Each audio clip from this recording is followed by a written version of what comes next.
seperti ini sangat menenangkan. Pemilik melihat rumahnya bersih seperti baru.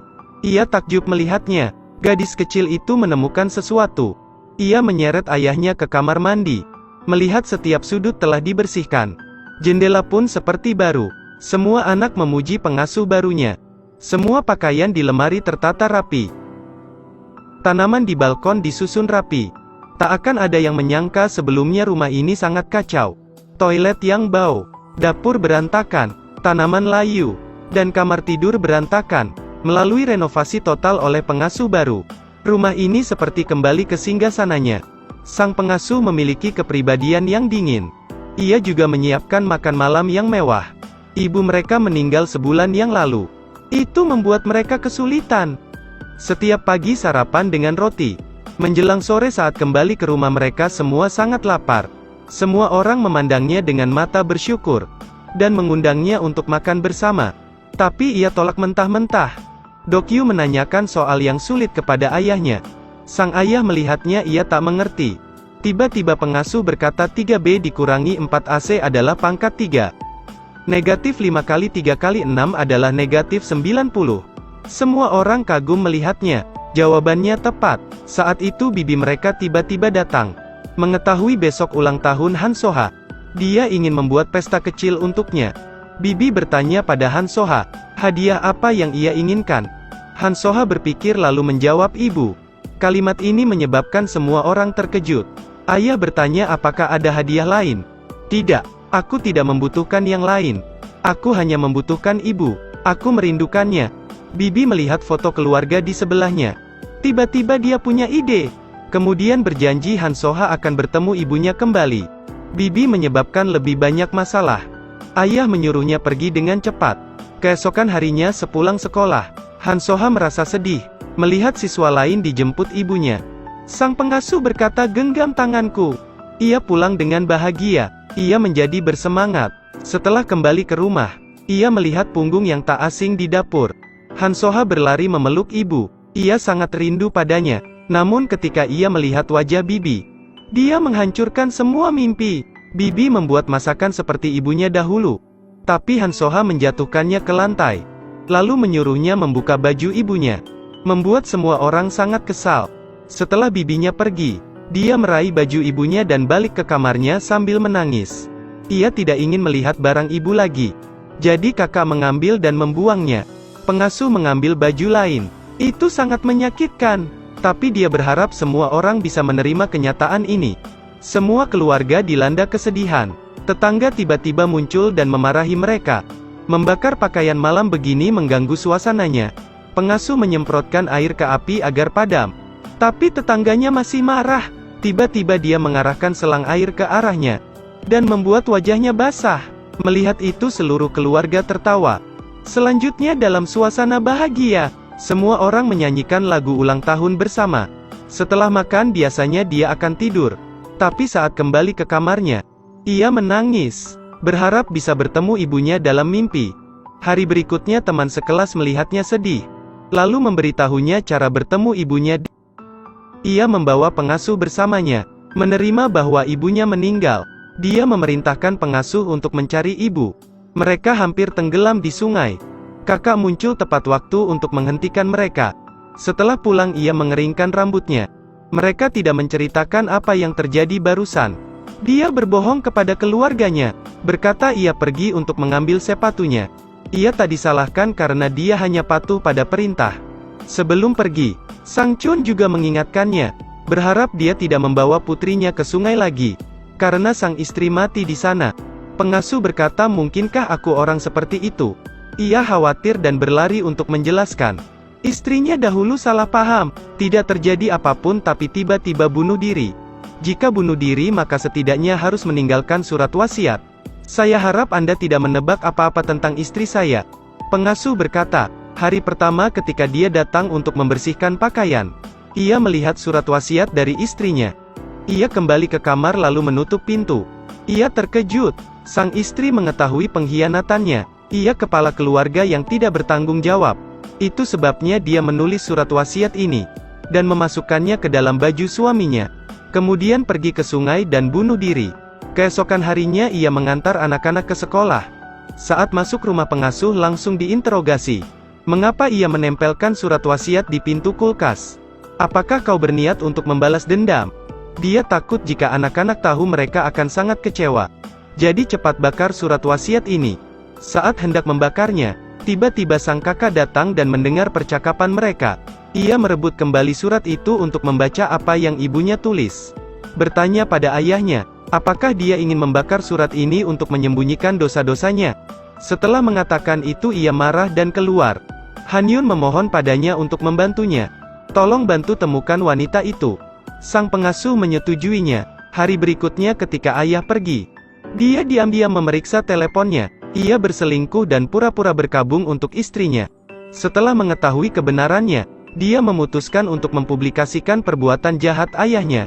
Ia berada di perusahaannya dan berpidato. Sang manajer memiliki hubungan terlarang dengan sekretaris Song Hoa. Dan setelah mengetahui suaminya berselingkuh, istrinya bunuh diri di sungai. Hal itu sampai ke telinga Song Hoa. Melihat situasi ini ia bertanya, apa niatmu? Saat ini dia sedang menggarap proyek besar. Ia pikir kerjanya akan sukses. Tapi ia tidak menyangka dengan apa yang terjadi hari ini. Bukan hanya membuatnya tidak mendapat promosi, tapi bahkan berisiko dipecat. Saat pulang dia menyalahkannya. Mengapa berani datang ke perusahaan dan membuat masalah? Ia mengambil surat ibu dan mengulangi kata-katanya hari ini. Setelah selesai mendengarkannya, mereka sangat marah dengan kelakuan ayahnya.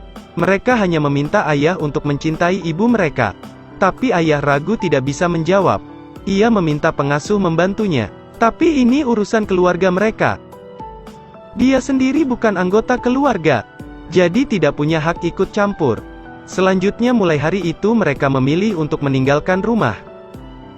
Mereka pergi ke rumah bibi untuk tinggal sementara. Keesokan harinya mereka pergi ke tempat ibunya hilang.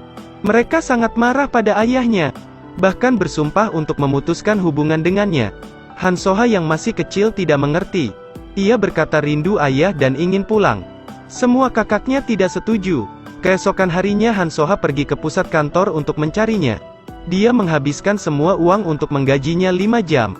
Berharap dia bisa membantu keluarganya berdamai. Tapi pengasuh menolak permintaannya. Orang yang bisa mendamaikan keluarganya hanya mereka sendiri.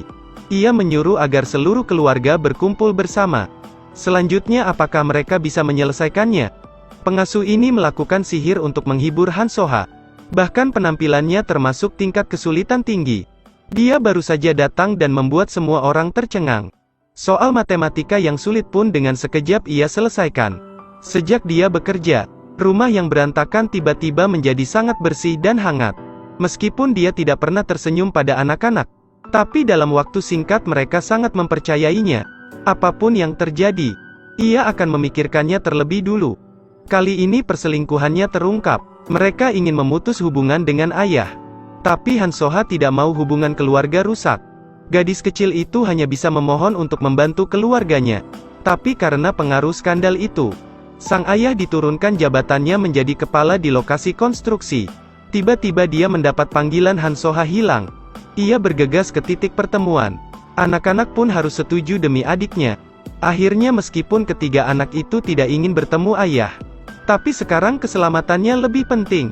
Di telepon ia bicara, mengatakan mereka harus berdamai, atau dia akan mati. Mendengar bahwa adik bungsunya dalam bahaya, ia berharap bisa segera berdamai dengan ayah. Tapi sang ayah sangat canggung. Benar saja dia belum memutuskan. Anak-anak melihat ayah tidak berniat rujuk. Jadi mereka memutuskan akan pergi mencarinya sendiri. Mereka sampai di tepi sungai, tapi tidak melihat tanda-tanda adiknya. Sang Chun berharap mereka bisa pulang dan berbicara bersama. Tapi dengan asumsi bahwa ayahnya enggan berdamai. Mengapa mereka harus kembali padanya? Jika ayah tidak bisa mencintai kami, bagaimana kami bisa mencintai ayah? Pengasuh menelpon bertanya apakah mereka telah berdamai. Mereka memutuskan untuk berpura-pura berdamai. Demi menyelamatkan Han Soha, tak terduga ia mengungkap kebohongan mereka. Jika kalian tidak berdamai, jangan harap bisa bertemu Han Soha lagi. Di bawah tekanan itu, ia meminta mereka pergi melihat bintang utara merah.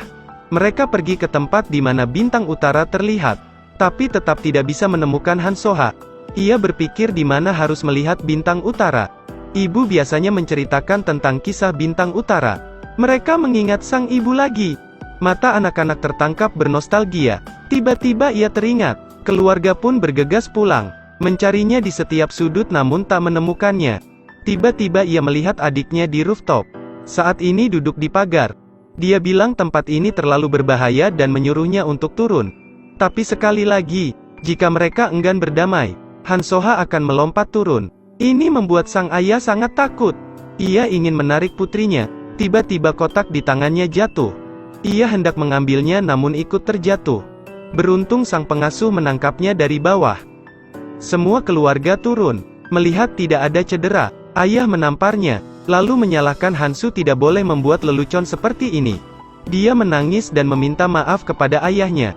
Pengasuh memberikan kotaknya yang terjatuh. Setelah membuka kotak, ia mengatur 5 batu bulat di tanah. Setiap batu mewakili setiap anggota di rumah. Tetapi ditemukan bahwa batu paling besar hilang. Dan itu milik ayah. Ia tidak dapat menemukannya. Setelah mendengar kata-kata putri kecilnya, dia tidak mengatakan sepatah kata pun. Hansoha bertanya apakah ayah mencintai mereka. Tapi sang ayah tetap tidak meminta maaf. Setelah mengkhianati ibu, mereka tidak tahu lagi. Mereka juga tidak ingin hidup dengan ayahnya lagi. Mereka berharap ayah pindah dari rumah. Pada saat yang sama, mereka memohon padanya untuk menjadi pengasuh mereka lagi.